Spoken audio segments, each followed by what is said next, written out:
Thanks for tuning into episode 197 of the Coffee Roaster Warm Sessions podcast. In this episode, we sit down and have a conversation with one of the founders of the UFO Dripper, Jay Kim. Now, in this episode, we cover his journey from being a home barista, coffee enthusiast, to being on the team that developed the UFO Dripper, what it means to be good at brewing filter coffee. But also, I was really curious to ask him, why would you develop a new brewer? It seems like there's new drippers coming out every other month. Why would you develop a brewer, and what makes the UFO Dripper so special? We cover all of that in this episode, plus more. We really enjoyed recording this podcast, and I hope you enjoy everything that we talk about here in this episode. Let's get into this. Jay, thanks for joining us all the way from Korea. Absolutely. Thank you for having me and waking up so early that the sun's not even out yet. What time is it over there? 5 o'clock, you guys said? 5 a.m. A little after Yeah. 5. Deadly. Oh, It's man. deadly. I was like, man, Jay wants us to meet at 5 a.m. When I looked at the time difference, I was like, oh God. Well, I guess, but we're pumped to have you on the podcast. Pumped to sit down and chat. I've been following a lot of your threads, your Instagram posts for quite some time, and it's just interesting. I think you and I see a lot of things similarly, which caught my attention, and so I'm gonna be pretty excited about having this conversation. So thank you again. Same, Sick. same. Let's do it. Thanks for having me. Yep. We always start off the podcast with pouring some batch brew, some batchy, as we say, and then talking about what we're drinking. But because it's 9 p.m., This is where we have the yeah, advantage. yeah, exactly. True. True. I Yeah, mean, this is truly going to be my first sip, yeah. like, truly, for the day. Yeah. Well, we'll do a sip together. Although mine's just water. But anyway, cheers to first Nice. sip. Awesome. Cheers. Cheers. Jay, what do Tasting, you? I'm tasting grapefruit and salt. This is Amazing. Well, it sounds elements. like Yeah, some good grapefruit salt. acidity on that. Yeah. Yeah, Yeah, it is very acidic, but not the pleasant kind. That's for sure. Mm. yeah, yeah. What have you been? What have you been drinking lately? What's been a memorable coffee you've had in the last 2 weeks, Ooh, or maybe 3 weeks or so? ooh. What's kind of catching your attention nowadays in terms of coffee? Of course, right now there's new crop Panama that is starting to land. I've had the privilege of cupping quite a few of them already, and these are coffees that have already been sort of vetted through my friends that have gone to Panama and brought some of these coffees back. And so been very lucky to taste some of the best ones. Of course, excluding what has been submitted to the Best of Panama auction, which is going on as we speak. Nonetheless, some beautiful, beautiful coffees coming from Panama again this year. I think it's another fantastic year for Panama. A lot of really cool higher elevation lots that we've not seen quite yet. And uh, especially for me, because I've already sort of picked out one of my competition coffee options, and it's from a farm named Finca Los Cenillos, and it's a natural geisha. It's beautiful, beautiful coffee. I can't wait to share it on stage later this year. And from Savage, Finca Deborah, Oh, nice. Irish Hmm. Estates, there's a new coffee called Ambrosia, and that coffee was beautiful. And so I'd be Nice. lookout for some of the new Finca Deborah offerings as well. There's a few new offerings. I believe there's Ambrosia. There's also Apocalypse, which is a very fun coffee, somewhat reminiscent of Nirvana, if I recall correctly. It's a little bit on the funkier side, but Hmm. definitely very well refined, as you would expect from any of Jameson's coffees, especially anything that Sasha's been involved with. But Hmm. yeah, beautiful coffees from Panama are hitting, and also Peruvian coffees. Peruvian SL9s have been on my radar as of late, just because some of the Nice. Peruvian SL9s and geishas I've had have just been absolutely stunning. I actually had to ask a buddy of mine at Counterculture Coffee, Jesse Hmm. Gordon, he's one of the head educators there, about what this coffee was, because we've been seeing these SL9 varietals coming out of Peru, but as I did research, it wasn't very clear. There was no one that was able to give me a concrete answer on what it is because it's very much geisha-like. And as it turns out, it was called geisha, it was called Inca geisha, it was called SL9, Hmm. but some people choose to just call it geisha because according to World Coffee Research genetic testing, it was a geisha, but some producers and some roasteries are just still opting out to call it SL9. Now, don't quote me on this because I also may be incorrect, but yeah, some beautiful proving coffees have been on my radar. Yeah. Yeah, Peru has also been like on our radar. What was it like like about 6 months ago? Yeah, 6 months ago, cupped a Peruvian geisha and we were blown away and Yeah. just it stood up to some of the other geishas that were on the table. Some of the what else did we have? We had a Cedra. We had some dope coffees on the cupping Mm. table when we were sourcing green. And I remember cupping that one. I was like, that's gotta be the highest pricing, highest scoring coffee on the table. It wasn't the highest pricing, right? But it Yeah. was definitely, according to our score, like the highest scoring. We went to try to buy it and it was sold out. But Mm. yeah, Do you Peruvian remember what farm coffees. it was from by chance or no? Uh, I think the producer was Maximilian or I don't yeah, remember. yeah, Yeah. I'm not sure, Gotcha. but Gotcha. it was yeah, it was really nice, and for like I think the price point was for like $10 a pound, and I was like, this is just a Exactly. steal. This is crazy, Mm-hmm. and Yeah. just super clean, exactly what you would like. Man, we'll talk about I think geishas later on, but it was like the most classic geisha profile Sick. without any of the like the extra fluff, and Yeah.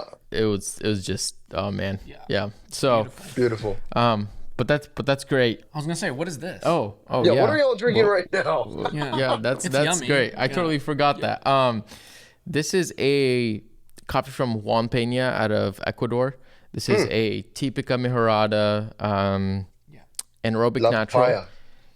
Yep. Mm-hmm. Yep. Yep. And yeah, we're gonna be releasing this coffee. I mean, I think this weekend as the podcast drops. But we only have like a small bit of it. Some roaster up in Vancouver was like, "Hey, you want to split like a small quantity?" And we're like, "Yeah, sure, why not?" So Sick. pick some up. But yeah, it's It's tasty. nice. I I like mean, it a lot. it's got a little bit of that, anaerobic naturalness, but it's very Hmm. minimal. Mm-hmm. It's still surprisingly clean actually, and yeah, I'm digging it, and yeah, no complaints. Yeah, I Yeah, I think love coffees from Ecuador, especially from La Papaya. Juan Peña's mhm. coffees have been some of the best Ecuadorian coffees I've had.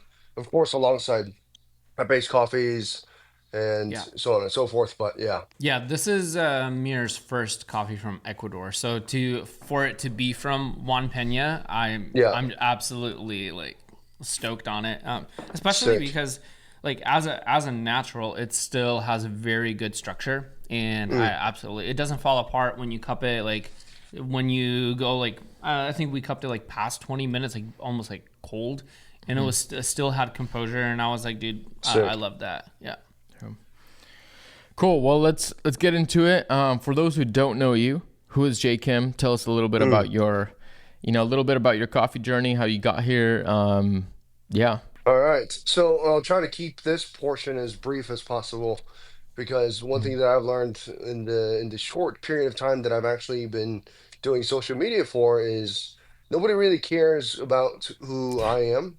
People care more so about what they can get from me. Yep. And I'm all about that. So I'll keep it short. So I was a home enthusiast for years before I ever was a coffee professional. And my journey into becoming a coffee professional was through my friend Kenzie Shea, who was my co-founder of UFO Dripper. He is no longer with us, as in the business. He's still alive and kicking. He's doing very well. He's just no longer with UFO. He's Yeah. on to different ventures. But nonetheless, He proposed a dripper idea. The entire 80-degree wall angle idea was Kenzie's idea, not mine. And from there, we built on the concept and we made it work and we made it function as an actual product.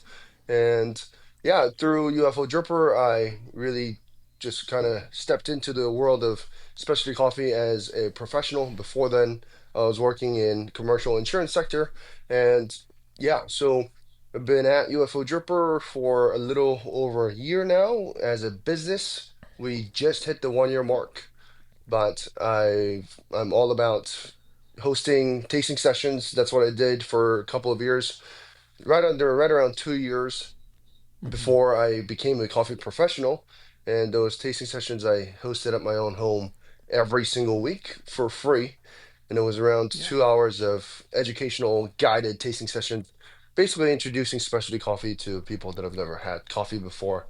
But yeah, that's a very quick and short version of who Mm-hmm. I am and how I got here.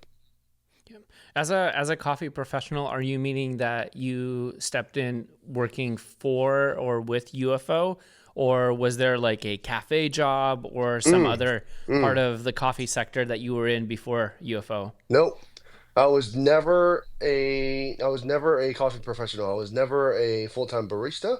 I was Mm-hmm. never a roaster. I didn't hold any professional titles in the specialty coffee sector. Now, I've done work with companies in the past.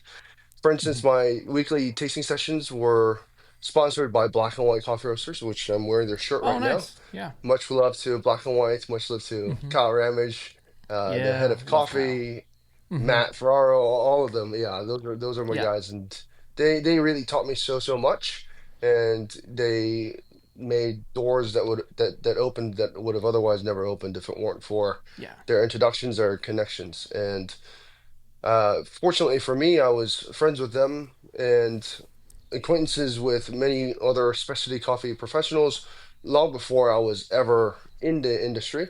So I was Mm-hmm. very much industry adjacent for a while, but no, I was never a barista, never a roaster, never anything like that. I was just a guy that loved specialty coffee, Yeah.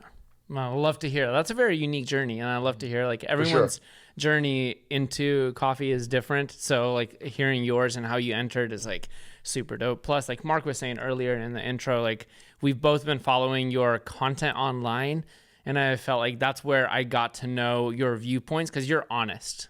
You know, Mm, you don't shy away from speaking the truth in a way that resonates with a lot of folks. mm, Especially like with me, who I've worked in coffee since 2016, and a lot of it was as a manager. And a lot of the things that you say about one brewing, like just the cafe experience and coffees in general, resonate so deeply with me because I mm. firsthand experienced that through actually like working and executing and doing the stuff. And then I'm like, Yeah, oh, what you're posting is true. Like, yeah, I understand why people are like, wait, what? No, that's true. Like, so wicked. Yeah. And actually, this makes a lot of sense based off of the stuff that I see you post and your story of going from being like a home barista to transitioning into like you're part of this company that is Yeah, launching this brewer. That transition actually makes so much sense to me now in context with what you post, is because it's so counter the cookie cutter yeah. framework. I mean, there's a lot of things where you actually a con, so speak from a consumer standpoint because that's what hmm, you've been, yep, and which is super great because then that leads you to being very value driven, Yeah. yep, and very very driven to actually address the things that need to be addressed rather than coming up with some kind of, I don't know, like the fluff and the classic responses or the playing in the boxes. So Mm-hmm. yeah, that makes a lot of sense. So that little intro was beneficial, at least for me. Yeah. So yeah, for sure. And being just real quick, yeah. something that Sergio just mentioned and brought up. So, Sergio, you've been in this industry. You've been at the front lines of coffee and cafe hospitality as a barista, the manager, and now whatever it is that you're up to. you've climbed up the ladder and you've seen many different stages, right? And so Hmm. something that I personally have felt in the short 1 year career that I've had as a specialty coffee professional. And now this is something that I might look back in 10 years or in 8 years and go, damn, Jay, that was dumb as hell. But Hmm. from what I've seen, the reasons why I've been able to create ideas and phrases and terms that people like yourself can resonate with is because in the year that I've spent in the industry, I've had immense opportunities, so many different opportunities to get to work with so many different cafes. So Hmm. it's like I was never there, but I was there, and I saw so many of the struggles. I saw so many of the bottlenecks that existed within the pipeline of customer service and just the product delivery, and that really, I think, gave me an an exponential growth within understanding how this operates because I've had the privilege and the opportunities to get to work with so many people Hmm. within such short period of time, and it was somewhat kind of easy, right? It Hmm. wasn't all that difficult to see where these problems occurred, because at the end of the day, yes, each cafe has a different story, but at the end of the day, we're all selling and trying to deliver very similar products. And so the problems that you guys have had as podcasters, other podcasters have had. The problems Hmm. that I'm having right Right. now and will have as a small business owner and hopefully a mid-tier business owner in a big baller, hopefully one day, right? Hmm. Is all the problems that I will have, somebody else has already had them. And so Hmm.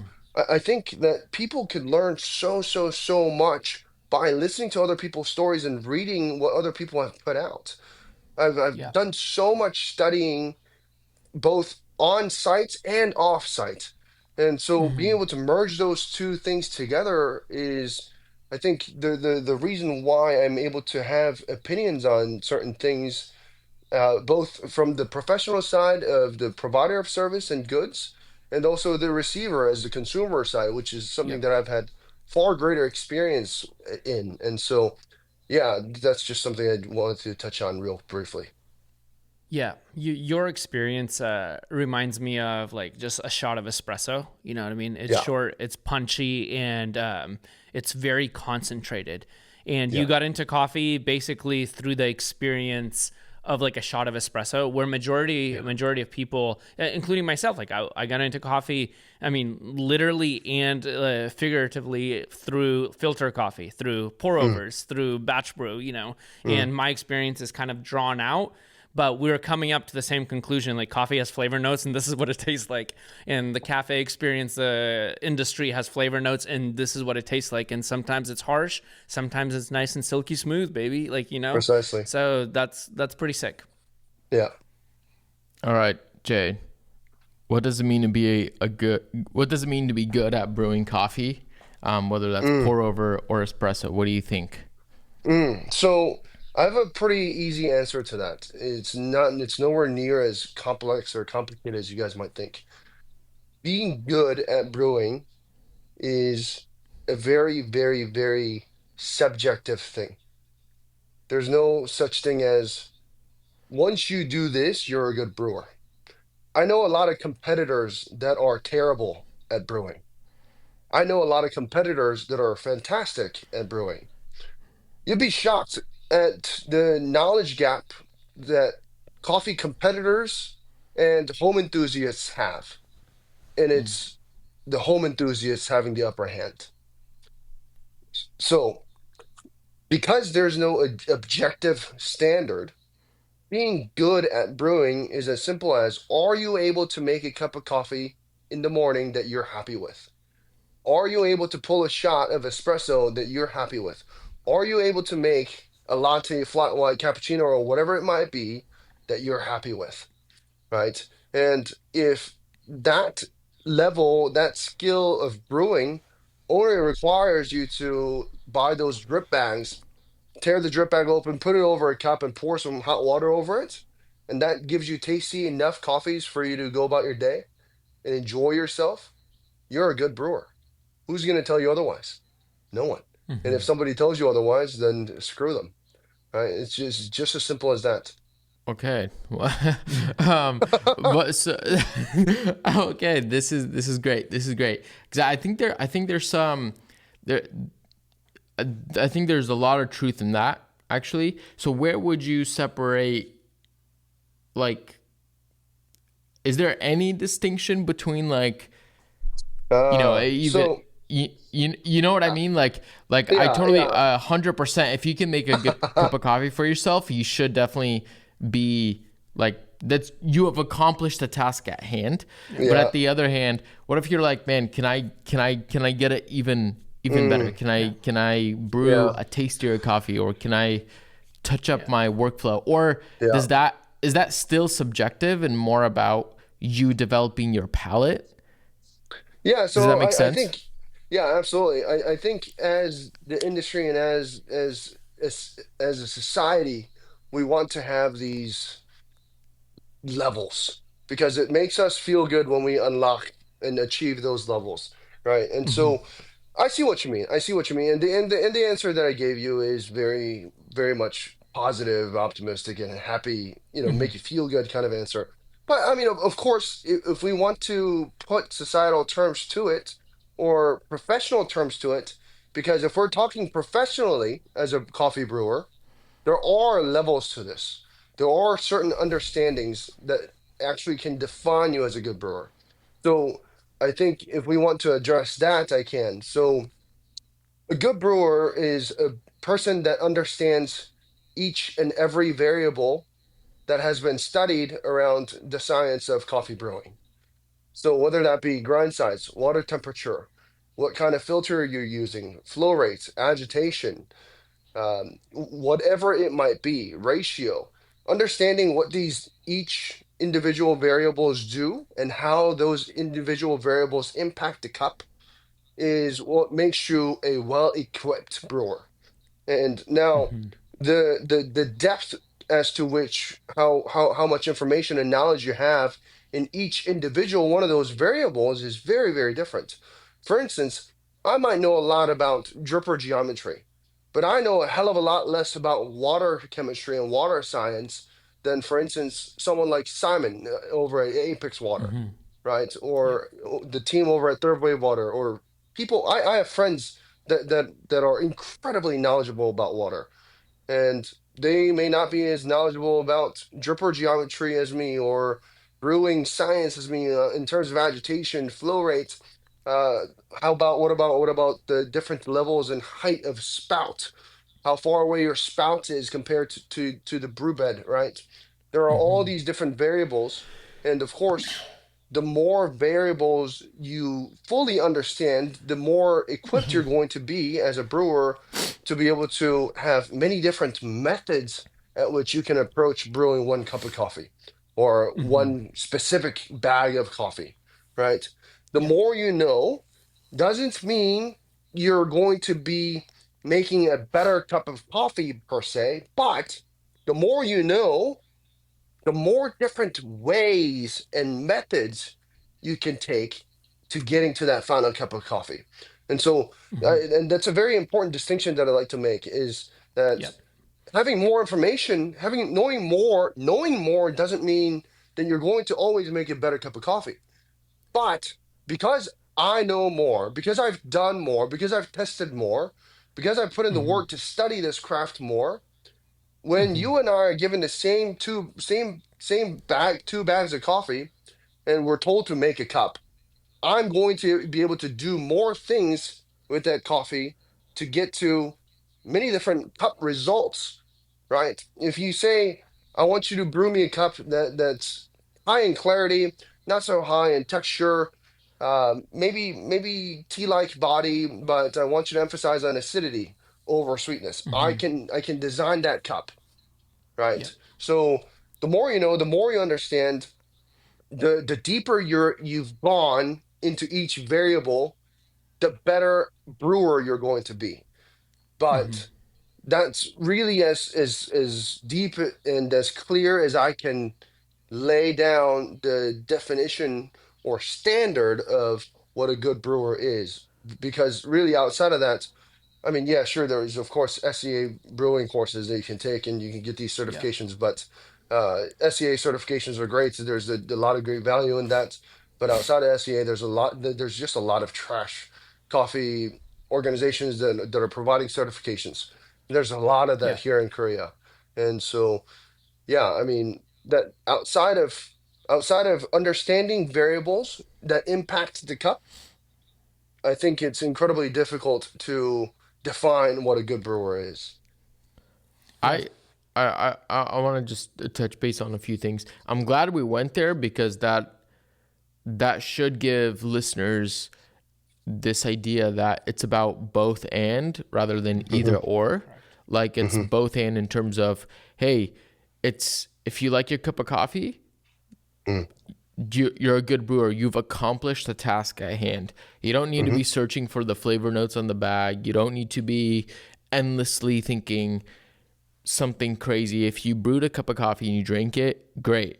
But then on the other hand, it's like, yeah, if you're into this and you're a hobbyist, enthusiast, yeah, keep growing, keep learning, keep attaining more information.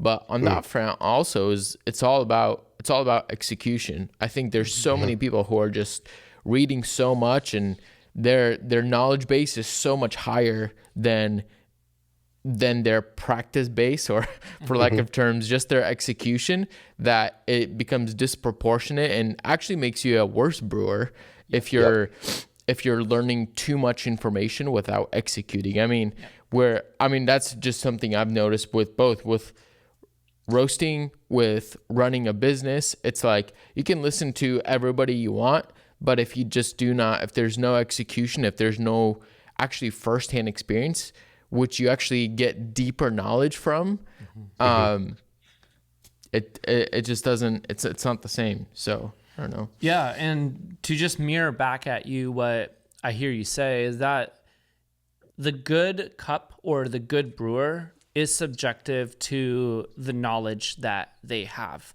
which also means that there could be a wide variety or a wide range of what a good brewer looks like, acts like, brews like. There's a pretty big diverse range. But then again, the more you start to understand what you're doing, the level of execution rises with your knowledge. And if it doesn't rise with your knowledge, then you're technically not a good brewer.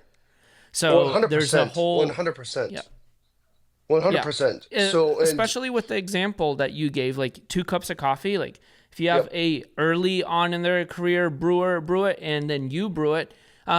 If that person tastes their coffee, they're like, oh yeah, I achieved the results I wanted. I'm a good brewer. And then they taste your coffee and be like, what the hell? Like those results are also possible. Like, am I a good brewer? But it has to Right. do with the experiential knowledge and the comparison between the two, which is totally fine. And also, to add one more category to that is what is required of you. So if you're a home Mm, enthusiast, the only thing that is required of you is for you to brew a cup that you can personally enjoy, or maybe share with your friends because you don't want to serve trash to your friends, right? yeah. But in a professional setting, depending on the cafe that you're working in, depending on the role you're at, you need to be equipped with different sets of skills. You can't be a head barista that doesn't know how to dial in multiple cups of coffees, multiple Right. multiple different coffees in a short period of time, right? Right. You can, however, be a brand new barista that just started and you're just now learning how to taste coffee, the actual mechanics of how to pull a shot of espresso because Right. those are easy skills.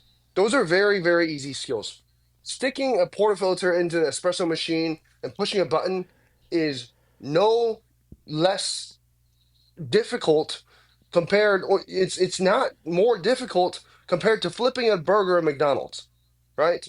It's not that Hmm. that's difficult. It's other things that are difficult, such as tasting, such as understanding different variables, right? The actual mechanical actions that a barista does is actually quite simple and just repetitive work. It's the other Right. stuff that requires a ton of actual skills and experience. And so, yeah, I think what a good brewer is, if we're discussing and giving it these standards, we also have to give it a standard of what is it that's required of you. And if Mm-hmm. you're a professional barista, and the difference between a professional barista and an amateur barista or a home barista, only difference is one gets paid to do it, one doesn't, Mm-hmm. right? And Right. so if you're a professional barista, then there's going to be levels to which your standards and requirements of your skills are going to vary depending on what role you're playing in a given situation. That's so good. I love that. Let's transition a little bit into the UFO Dripper, So, which is a, it's in the vein of this conversation of, brewing a better cup of coffee, brewing coffee at home. Let's talk about why you decided to, or you and your previous business partner decided to build another brewer among so many existing brewers. At the end of the day, there's oh man, already a lot of them out there, and like why, yeah, why another brewer? you ain't got to tell me why another brewer, because that's the exact thing I said to Kenzie. Mm-hmm. Kenzie Kenzie and I have a funny story about how we met. And, I've told this story in many different ways, and this is a conversation that Kenzie and I have had in the past where I would joke around saying that, dude, you were weird when you first messaged me. Because he messaged me on Instagram wanting to come to one of my tasting sessions. Mm-hmm. Back when my tasting sessions are hot, you couldn't get a spot for my weekly tasting sessions. And so I literally had to build an online sign up website so that people can sign up. Whoever signs up first, they got the spot. Anyway, Kenzie messaged me on Instagram saying, "Hey, can I come to one of your sessions?" But in a very blunt way. It wasn't like, "Hey, my name is Kenzie. I'm a local barista at a shop. I'm really passionate about coffee. I really want to come meet you and do this." No, he said, "Hi, can I come to your session?" I was like, "Who the hell is this guy?" And first of all, is this a dude or is this a chick? Because Kenzie can go both ways. He didn't have Mm-hmm. a Yeah. profile picture, so I didn't know what to expect. Right? Anyway, Yeah. he shows Yeah. up. He's a complete coffee nerd, super passionate about coffee. And him and I get to talking. He's asking him lots of questions. And at the time, he was working at a cafe that wasn't nearly as specialty focused. It was a specialty coffee shop, but anyway, he was I think ready to move on. And so yeah, we would talk about specialty coffee and things like that. And after he came to my tasting session, he one day messaged me and said, "Jay, do you want to make a dripper?" And I said no. Immediately, I Oh. said no. Why would you want to make a dripper? What makes you think you can make a better dripper than an Orion V60? Mm-hmm. The perfect flat bottom brewer already exists. The perfect conical dripper already exists.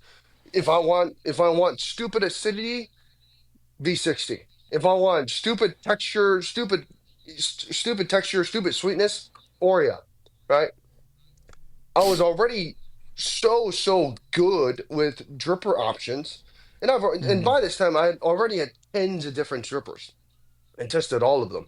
And so in my head, it just didn't make sense to ever make another dripper because I was at this point I was already frustrated with the market about of just these stupid, useless, pointless, meaningless drippers being released every single day. It felt for a period of time, Yeah. and so I was just like, dude, this is just terrible.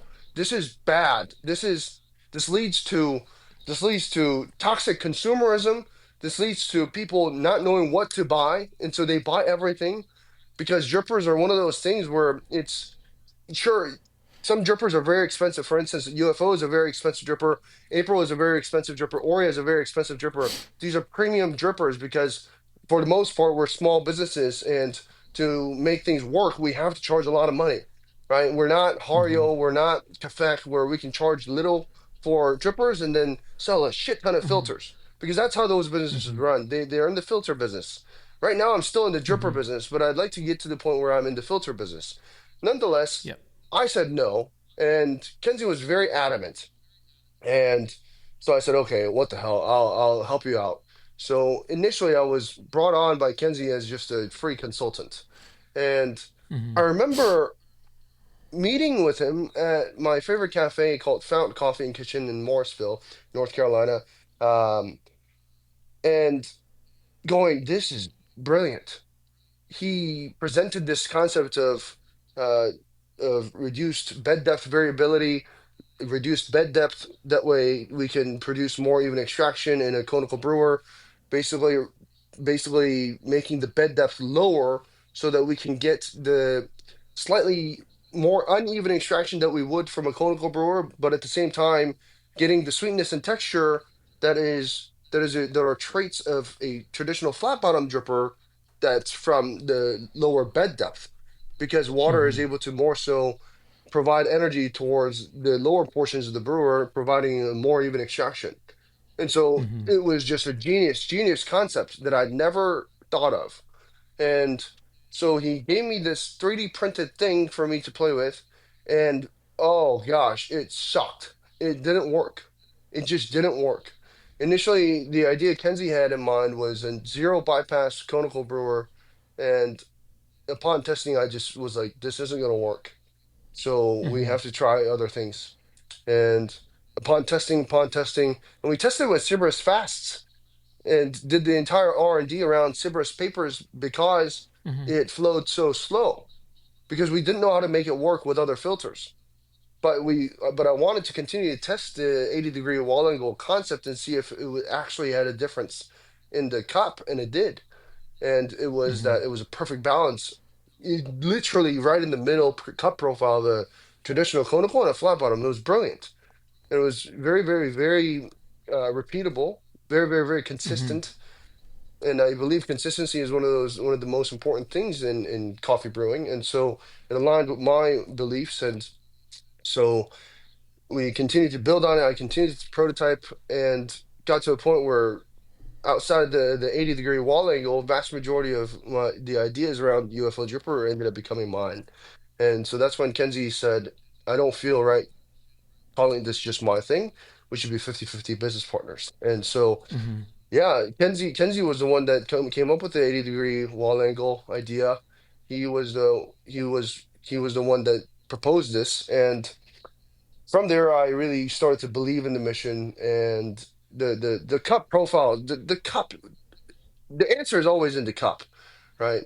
That's what I always say, Yeah. and that's what I saw. So I said, okay, and then I ran with it. So after that, I decided to move to Korea to produce these in Korea. And there were many reasons why I decided to do it that way, but one of the biggest reasons was for me to be able to oversee production while it was happening. Yeah. I didn't really trust anyone. I wanted to be there. I wanted to be with people that I could speak freely with in a language that I was comfortable speaking in, because I can also speak Korean as well. And so, yeah, about a year and a half ago, I picked up and moved to Korea to produce these in Korea, and also to see specialty coffee in one of the most prominent specialty coffee culture countries in the Yeah. world, which is South Korea. And so, yeah, nonetheless, that happened, and that's how I got to making the UFO Dripper. Yeah. Question. When it comes to the materials, how did Mhm. you come up, or how did you guys decide on what materials to build your dripper with? Mm. It was all about thermal stability.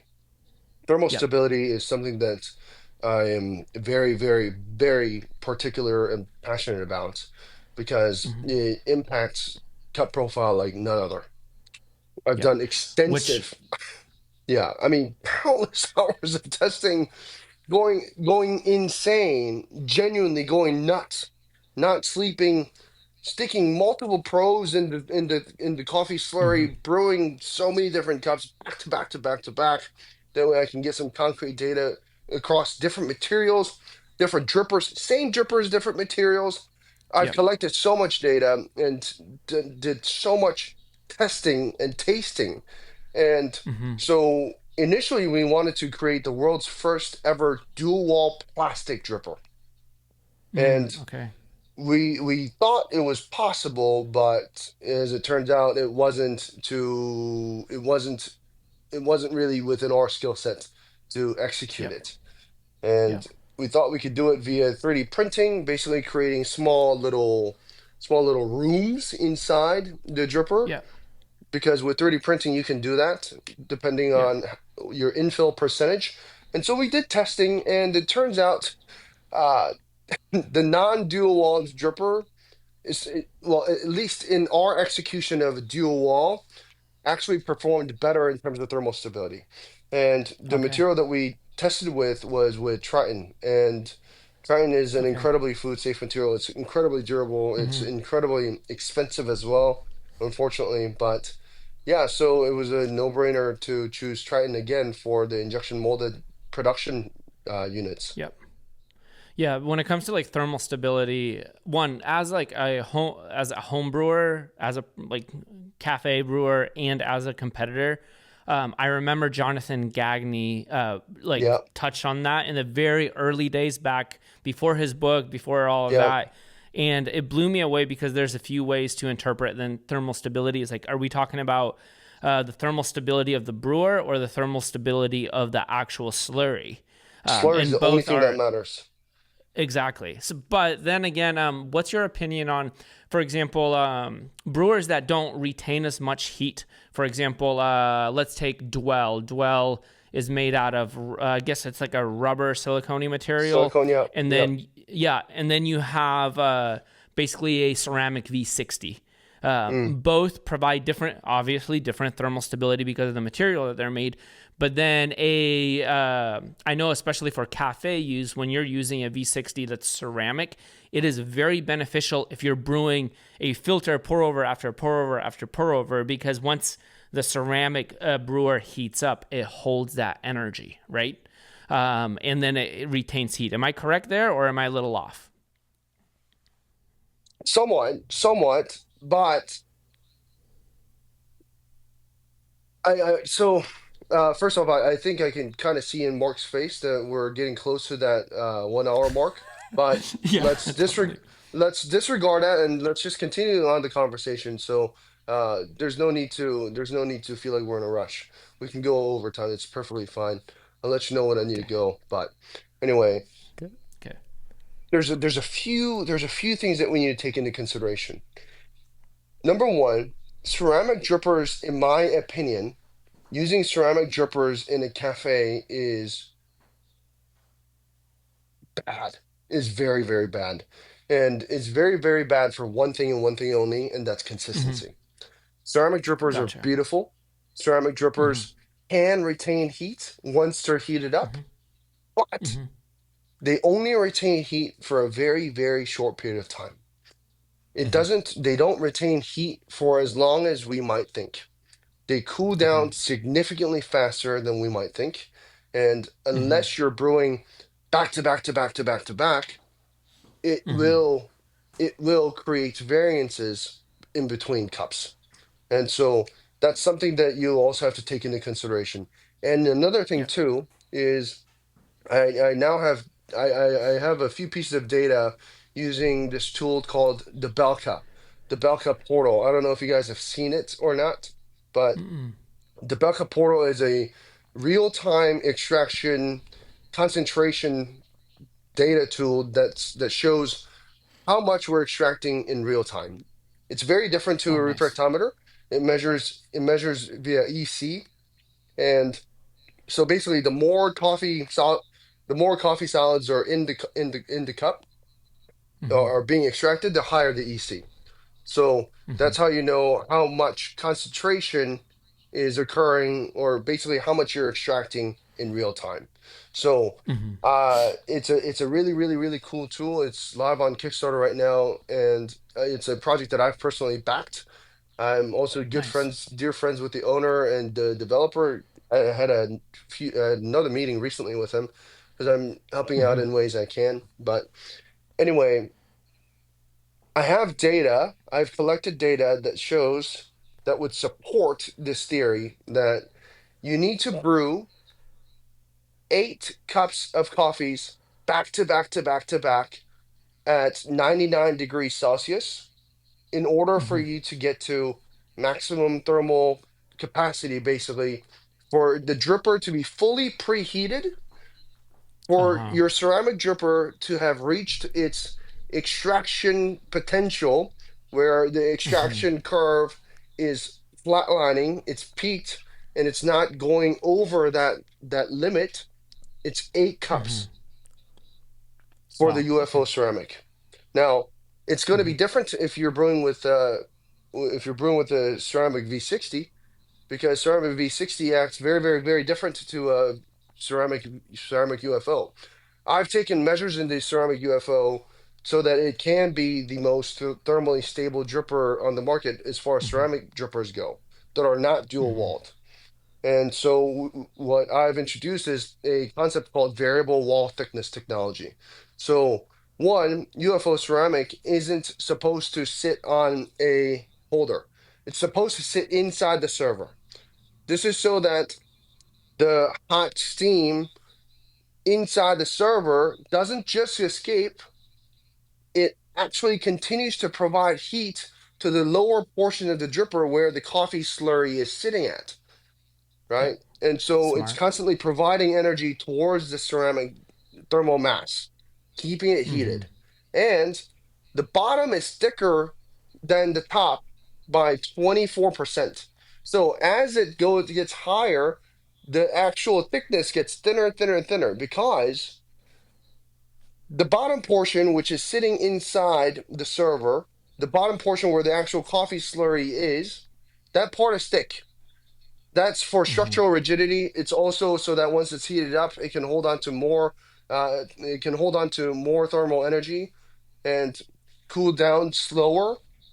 But it's also because the outside, the upper portion where there's no contact with coffee slurry, there's no need for unnecessary thermal mass to exist, especially because Mm-hmm. the upper portion is in contact and is exposed to the outside ambient temperature and environment, Mm-hmm. right? And so Yep. the less thermal mass there is that's in contact with outside environment, the lower the less heat it's going to be able to take and let escape. So that's the entire concept behind variable wall thickness in the ceramic UFO. I believe we're the first ones ever to have executed this intentionally.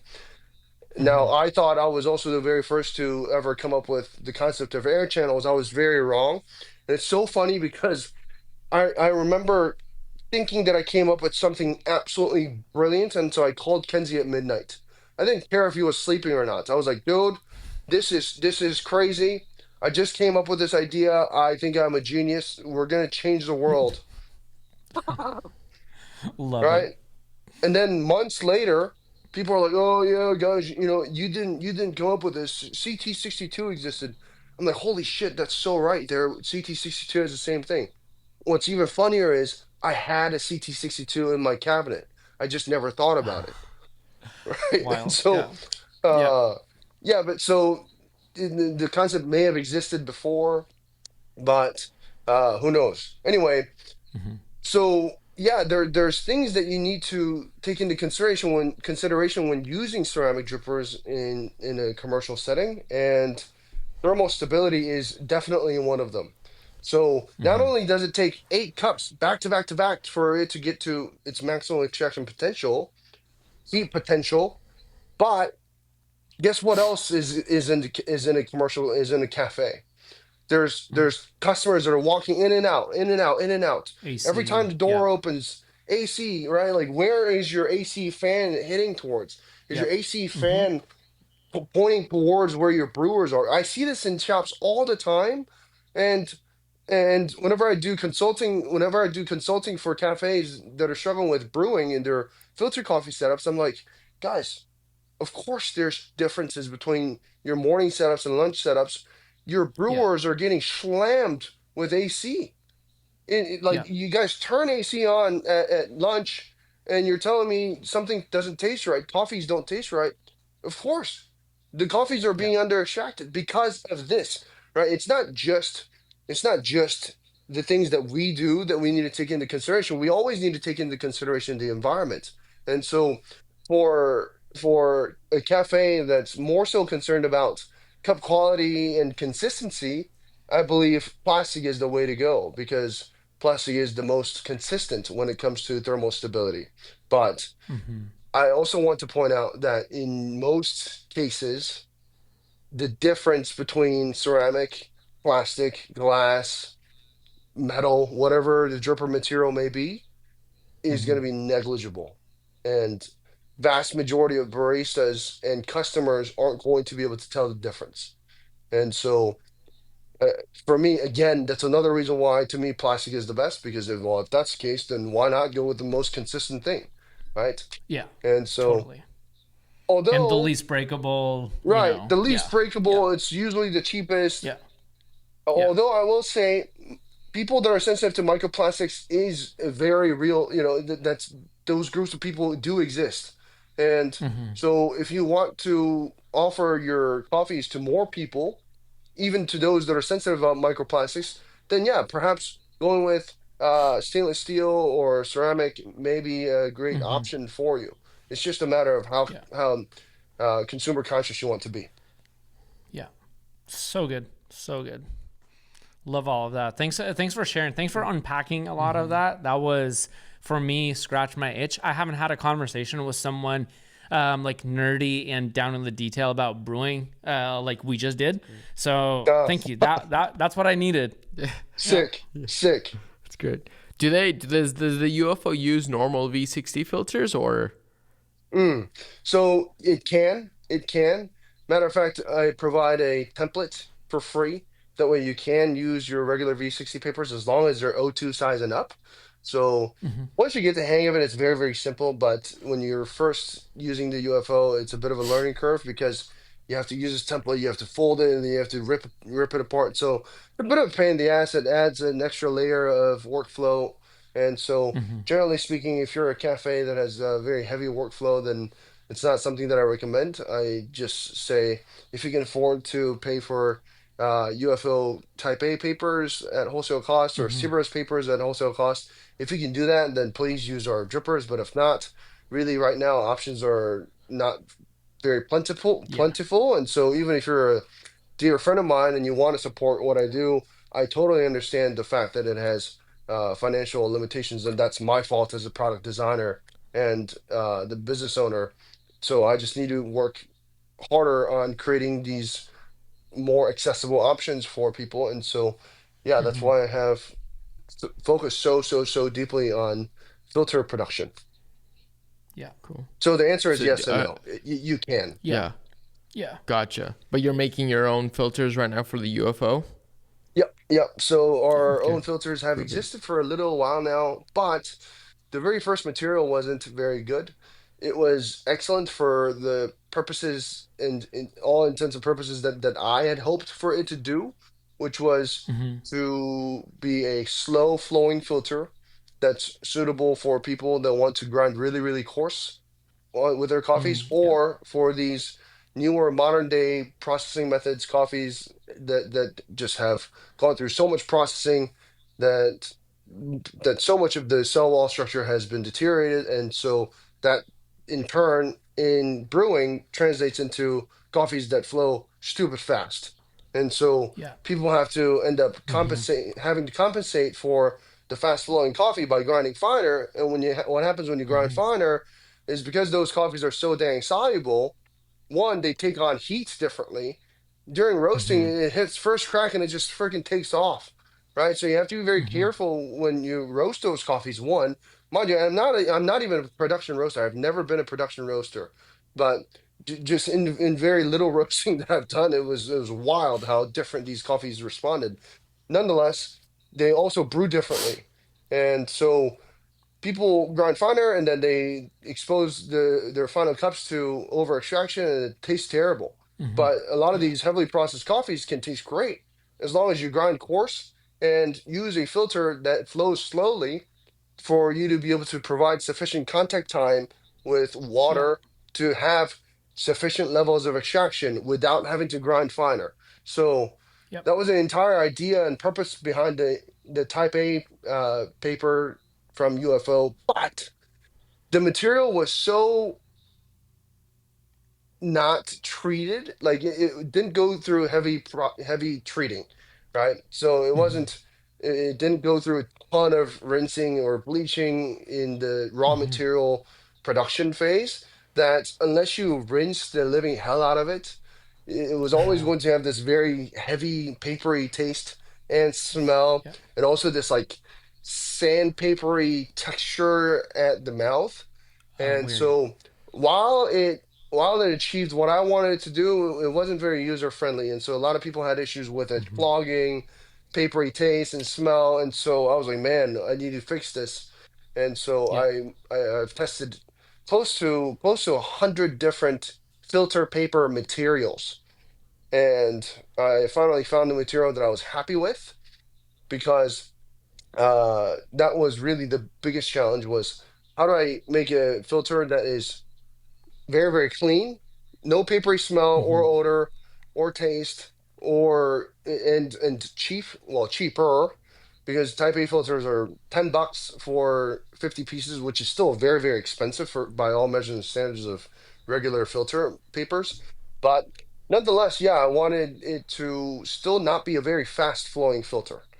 Yeah. And so, yeah, upon testing close to 100 different raw materials, I found it. And the new material Type A is freaking epic. It's exactly what I wanted it Yeah. to do. Sweet. I'm excited for that. That's great. Yeah, yeah, I'll have to Dude, send this you guys is some. Totally. dude, yeah. And yeah, that's like Sergi said, I'm pretty pumped that we were able to have like an in-depth conversation about the dripper. It just, I don't know, it's just so good in so many different ways. So thanks for Thanks for going going thanks for there. going there. And I think Of actually course. I I literally think listeners are gonna enjoy this conversation because um especially for home enthusiasts who are like want to know everything, who want to hear the Mm, process behind why brewers are made certain ways, or what kind of brewers elevate certain things in their cup. yeah. And I love that. I love that you position the UFO as, hey, if you want vibrant acidity, go with the V60. If you want sweetness and texture, go with the flat bottom. And positioning the UFO as being like a blend of the two is Hmm. excellent. And which leads me to the second part. If you don't mind, we're just gonna rapid fire off. I Let's want do it. your Let's do it. takes. I Let's do want your it. takes on some thread posts that you made. Um, Yeah. and one of the posts that you, first one we'll start off with, you said, drippers don't make your coffee taste better. Better coffee makes your coffee taste better. Yeah. As somebody Yeah. who just, is launching a new dripper, um, Yeah. give me your take, expand on that a little bit. Yeah. Very much a no BS approach, right? I Yeah. love drippers. I collect drippers. I wish I could show you guys what I'm looking at, my wall of shame, my wall of drippers, because it's absurd. Nice. But anyway, yeah, so a lot of people think that the dripper that they're using is the problem. The dripper that they're using is the culprit and the reason why their coffee doesn't taste good. But you look at the dripper that they're using, and it's a V60. V60 is a phenomenal dripper. It's cheap. It's cheap. It's available everywhere. You can buy filters for it everywhere. There are so many different types of filters available everywhere.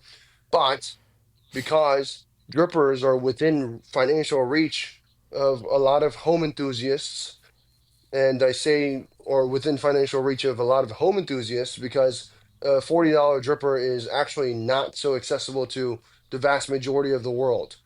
Let's Hmm. just make that very, very clear, that if you're in a position where you can afford a $40 piece of dripper, you're bougie. You're living it. And Hmm. so Yeah. let's Hmm. let's make that clear first. That it's a privilege that we get to use these products. But nonetheless, you would have so much better of a time if you just went out and experimented with different varietals, same varietals from different roasteries, same exact coffee from different parts of the world. For instance, there's this entire concept of Nordic roasting. There's this entire concept of American light. right? Hmm. There's this entire concept of Asian lights, Korean lights, Japanese light. They're all Hmm. so incredibly different. And so exploring what different continents, not just different states, different towns, or different countries, but exploring how different continents of coffee lovers are expressing the same exact coffee is one of the most fun things that you can do. If you look at Hmm. my coffee shelf right now, there's got to be coffees from at least 10 different countries, as in like 10 different roasteries from 10 different countries. And so Hmm. that diversity is what's going to, that the trying different coffees, trying diverse selections of coffees is what's going to get you to finding the types of coffees that you enjoy, not what you're putting a filter in and pouring hot water over. You Right. can give me any dripper in the world, and I guarantee you I'll be able to get to 75% of my desired cup profile. I may not be able to get to Yeah. 100%, of course, because Hmm. drippers do actually matter for extraction. Filters do actually matter. Filters more so than drippers, but nonetheless, it all Hmm. matters. So that's why I'm saying only up to 75% of the max of what it is that I would like, but I'll be able to get to 75%, and that's going to make me happy. That'll make Yeah. me so much more happier, so much more fulfilled compared to you giving me a 75 point scoring coffee and $100 dripper, right? Yeah. So it's really just getting to the bottom of the issue, which is that you're unhappy because you don't know what it is that you enjoy as far as coffee goes. Hmm. And it's in a very consumeristic world that we live in, and also in the industry where it encourages and even rewards those that purchase new gadgets. Hmm. I think it leads to a lot of toxic consumerism and a lot of waste because no one, no one needs to have 20 plastic drippers. It's Yeah. so wasteful. It's so wasteful. So yeah, that was my thought process of writing that thing is I also just wanted to be very honest, right? Like people ask me all the Hmm. time, Jay, why UFO? What I've had people comment on my posts, Jay, sell me on the UFO. I'm like, no, no, no. I shouldn't have to sell you Hmm. on a dripper. I don't want to sell you on a dripper. Dripper is not what I want to sell you on. I want to sell you on specialty coffee. I want to sell you on Hmm. seeing value in specialty coffee. The dripper is just the medium that I have to be able to connect with different people from all over the world. At the core, what I want to sell you on is seeing the value specialty coffee has, whatever that means to you, whether it be producers, giving producers more pay, whether it be, whether it be giving producers more pay or baristas more pay or tips for their professionalism and their professional abilities and capabilities as someone that has legitimate skills around specialty coffee because it's an incredibly difficult thing to acquire, right? Hmm.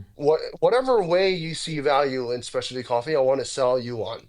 And honestly, if you see value in specialty coffee through tools and gadgets and that's your thing, then that's your thing. Yeah. I don't want to tear you down for you being into gear. I'm into gear, right?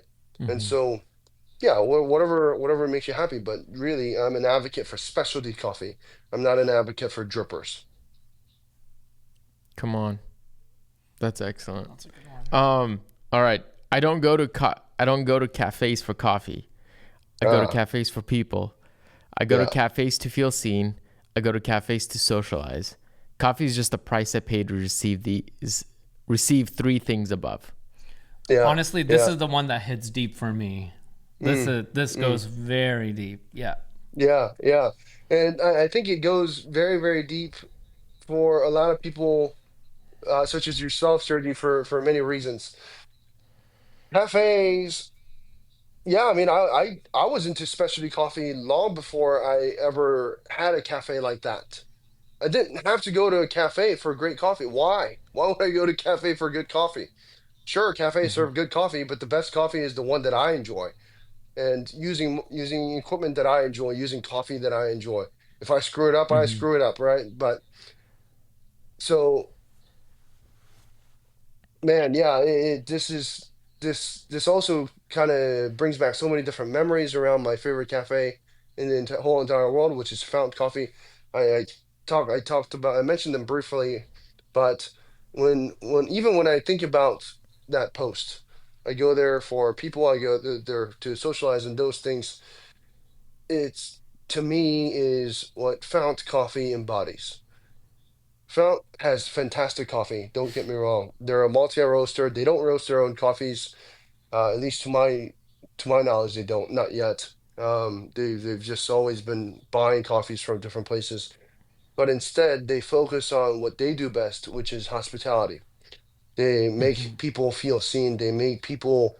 They acknowledge they acknowledge the guest's humanity, which is a definition of hospitality I heard from another hospitality professional who was on a TED Talk. But nonetheless, yeah, there's no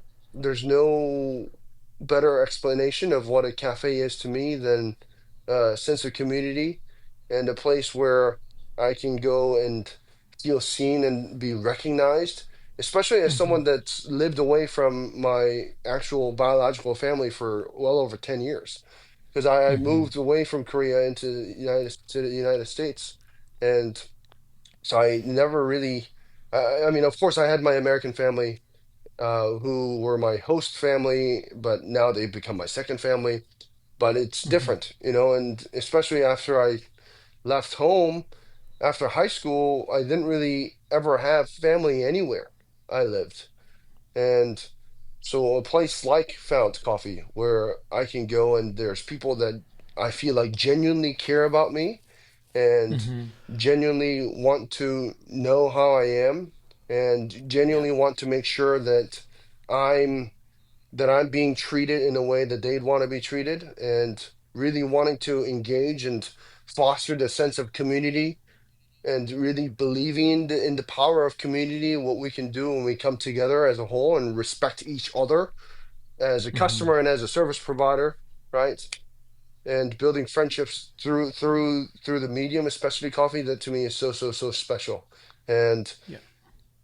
the more I grow in the specialty coffee industry, the less I get to do this, the fewer spots I have that I can go to and just be a regular customer. It's perfectly normal. This is just another price I have to pay of building a personal brand. And Mm-hmm. also the Dripper brand, right, is um chances are I'm not going to get to have many authentic experiences as a normal customer the Mm-hmm. longer time goes. And I'm a small time creator. I can only imagine what it's like to actually be someone impactful in the industry. I wonder Yeah. how lonely and terrible that must be sometimes, right? Mm-hmm. Like how nerve-wracking it must be to walk into a shop and have everybody know you and have Yeah. everybody respect you, revere you, and fear you in many ways is Mm-hmm. must be a terrible feeling. And so I feel bad for some of those folks, but that's also just a price you have to pay. I'm sure there's a lot more pros than Yeah. cons.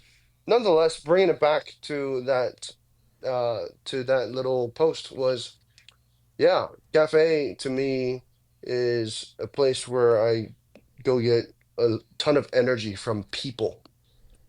Mm-hmm. And so yeah, I want to hear a little bit about your story and how you relate to that post, Sergi. Yeah, I mean, a lot of that definitely, all of what you said resonates deeply with me because when, from a perspective where majority of my time as a coffee professional was uh, as a manager of a cafe, Mm, I asked the question more often than how I asked the hospitality question more often than the question of how much better coffee can I produce out of this cafe. It was more mm, about how can I set the tone, how can I set the experience Are, our music level is fine? Are the, tables separated fine? What's the stool height? Like, what's the actual physical experience of a guest spending time in a space? And then, Yeah. of course, coffee has to be good. That's a Yeah. given.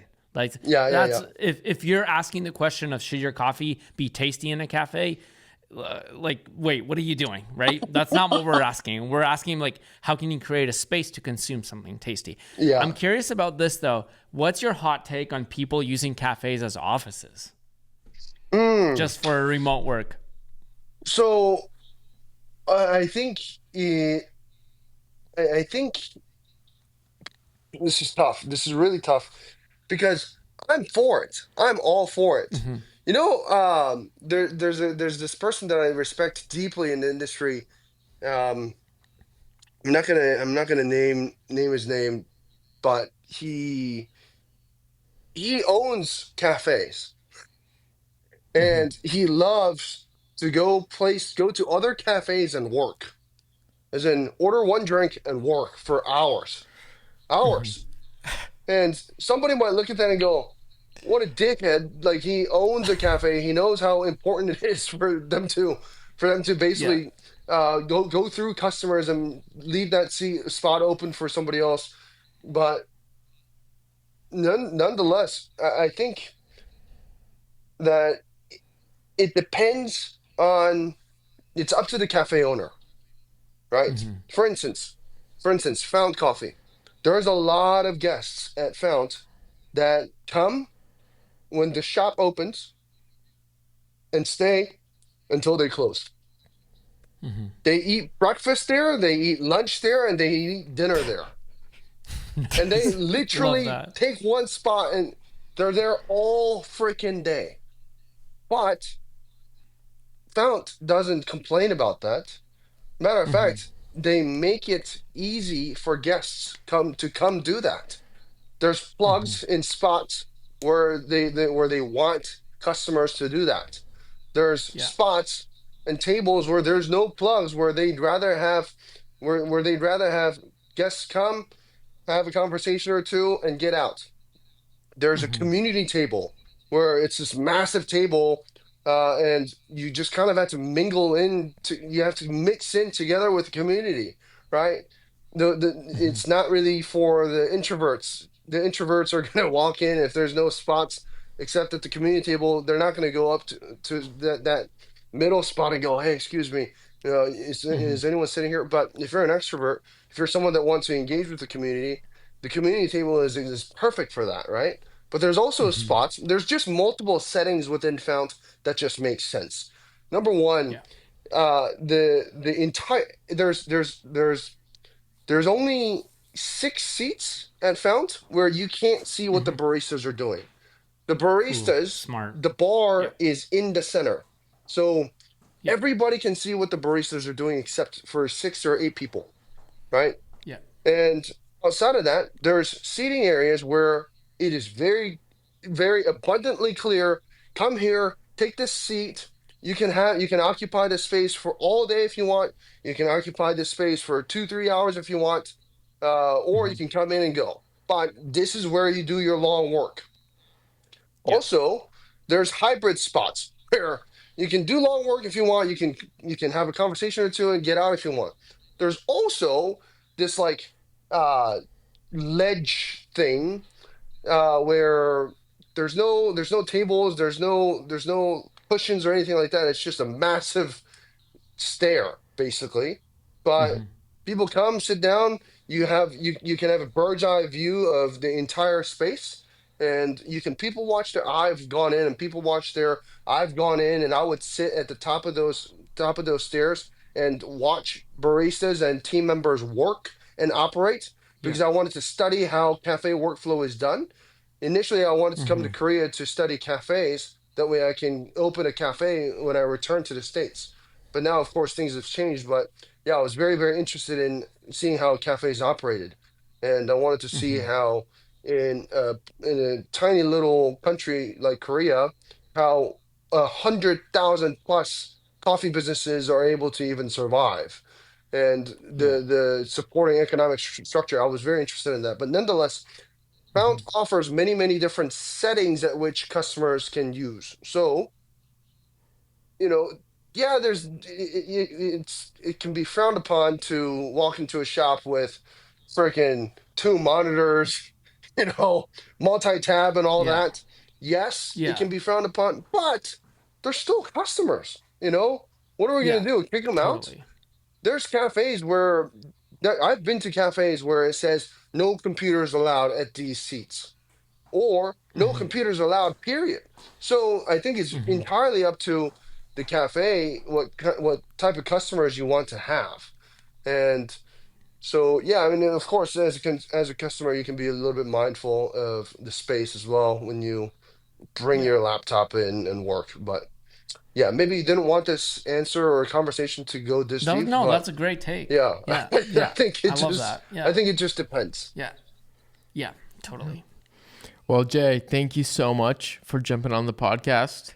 This has Sick. been an awesome conversation. Might be our longest running podcast since the beginning, which is Oh, wow. incredible.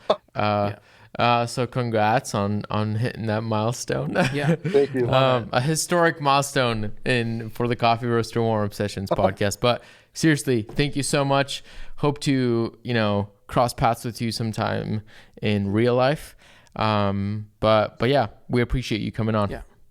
Yeah, dude, friggin' epic. Thank you so much, guys, for having me on. And please do send me your addresses.